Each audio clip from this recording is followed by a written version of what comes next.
السلام علیکم ورحمۃ اللہ وبرکاتہ۔ آج کے ہمارے بیان کا موضوع ہے صلح حدیبیہ اور ابو جندل اور ابو بصیر کا واقعہ۔ اس سے پہلے آپ ہمارے چینل کو سبسکرائب کریں، بیل آئیکن کو پریس کریں، لائک اور شیئر کریں۔ نحمدہ ونصلی علی رسولہ الکریم، اما بعد، فاعوذ باللہ من الشیطان الرجیم، بسم اللہ الرحمن الرحیم۔ سن 6 ہجری میں رسول اللہ صلی اللہ علیہ وسلم عمرہ کے ارادے سے مکہ تشریف لے جا رہے تھے کہ کفار مکہ کو اس کی خبر ہوئی اور وہ اس خبر کو اپنی ذلت سمجھے، اسی لیے مزاحمت کی اور حدیبیہ میں آپ صلی اللہ علیہ وسلم کو رکنا پڑا۔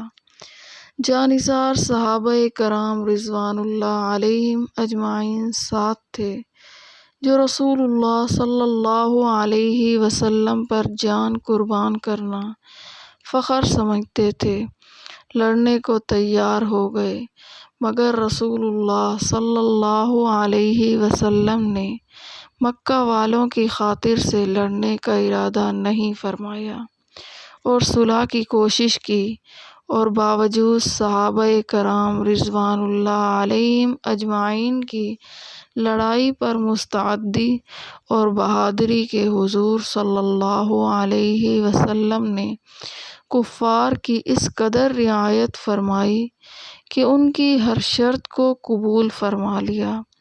صحابہ کرام کو اس طرح دب کر صلح کرنا بہت ہی ناگوار تھا، مگر رسول اللہ صلی اللہ علیہ وسلم کے ارشاد کے سامنے کیا ہو سکتا تھا کہ جانثار تھے اور فرما بردار تھے، اسی لیے حضرت عمر رضی اللہ تعالی عنہ جیسے بہادروں کو بھی دبنا پڑا۔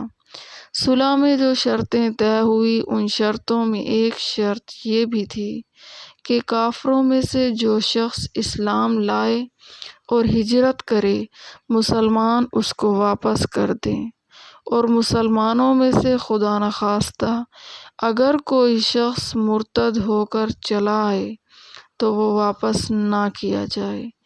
یہ صلح نامہ ابھی تک پورا لکھا بھی نہیں گیا تھا کہ حضرت ابو جندل رضی اللہ تعالی عنہ ایک صحابی تھے جو اسلام لانے کی وجہ سے طرح طرح کی تکلیفیں برداشت کر رہے تھے اور زنجیروں میں بندھے ہوئے تھے۔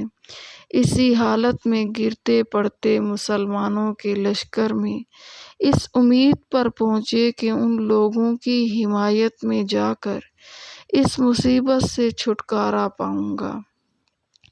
ان کے باپ سہیل نے، جو اس صلح نامے میں کفار کی طرف سے وکیل تھے اور اس وقت تک مسلمان نہیں ہوئے تھے، فتح مکہ میں مسلمان ہوئے۔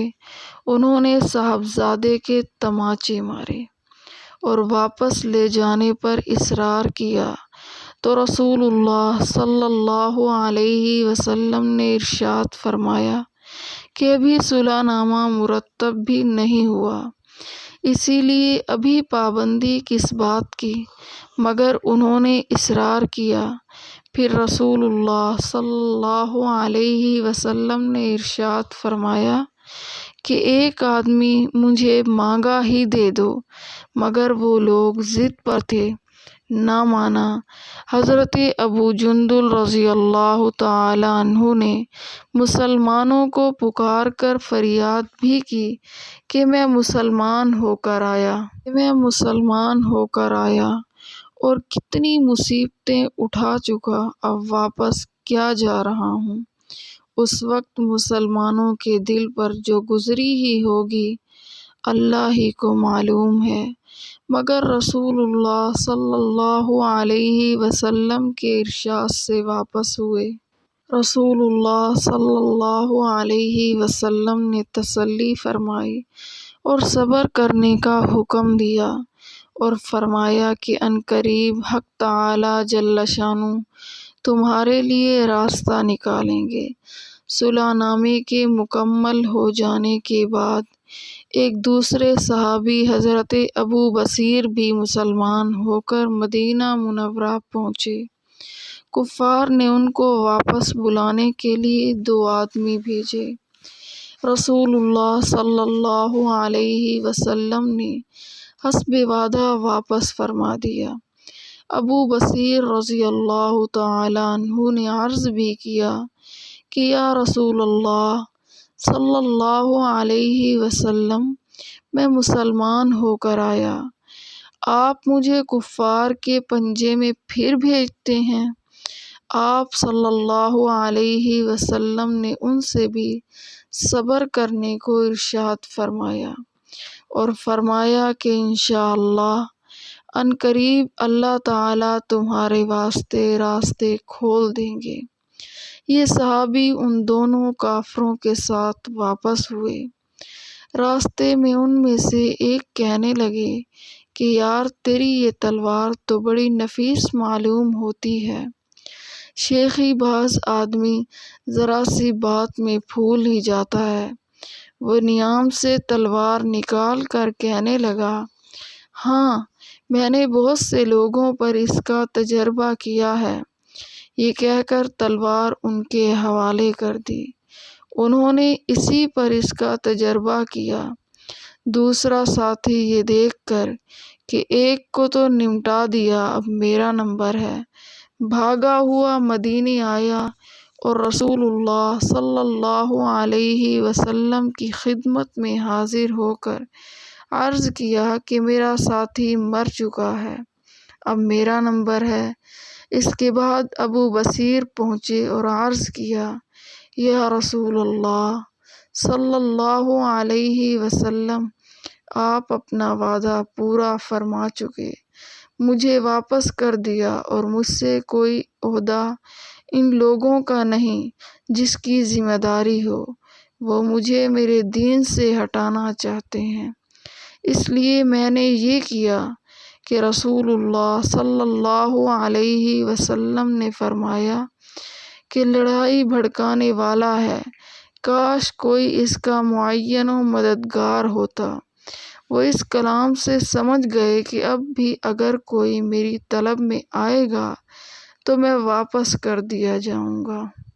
اسی لیے وہ وہاں سے چل کر سمندر کے کنارے ایک جگہ آ پڑے۔ مکہ والوں کو اس قصے کا حال معلوم ہوا تو ابو جندل صحابی بھی، جن کا قصہ ابھی گزرا ہے، اسی طرح جو شخص مسلمان ہوتا وہ ان کے ساتھ جا ملتا۔ چند روز میں یہ ایک مختصر سی جماعت ہو گئی۔ جنگل میں جہاں نہ کھانے کا کوئی انتظام، نہ وہاں باغات اور آبادیاں، اسی لیے ان لوگوں پر جو گزری ہوگی وہ تو اللہ ہی کو معلوم ہے، مگر جن ظالموں کے ظلم سے پریشان ہو کر یہ لوگ بھاگے تھے، ان کا ناطق بند کر دیا۔ جو قافلہ ادھر کو جاتا اس سے مقابلہ کرتے اور لڑتے، حتیٰ کہ کفار مکہ نے پریشان ہو کر رسول اللہ صلی اللہ علیہ وسلم کی خدمت میں عاجزی اور منت کر کے اللہ کا اور رشتہ داری کا واسطہ دے کر آدمی بھیجا کہ اس بے سری جماعت کو آپ اپنے پاس بلا لیں کہ یہ معاہدہ میں تو داخل ہو جائیں اور ہمارے لیے آنے جانے کا راستہ بھی کھلا ہو جائے۔ حضور صلی اللہ علیہ وسلم کا اجازت نامہ جب ان حضرات کے پاس پہنچا تو ابو بصیر رضی اللہ تعالی عنہ مرض الموت میں گرفتار تھے۔ رسول اللہ صلی اللہ علیہ وسلم کا والِ نامہ ہاتھ میں تھا کہ اسی حالت میں انتقال فرمایا۔ آدمی اگر اپنے دین پر پکا ہو، بشرطے کہ دین بھی سچا ہو، تو بڑی سے بڑی طاقت اس کو نہیں ہٹا سکتی، اور مسلمان کی مدد کا تو اللہ کا وعدہ ہے، بشرطے کہ وہ مسلمان ہو۔ سبحان اللہ وآخر دعوانا ان الحمد للہ رب العالمین۔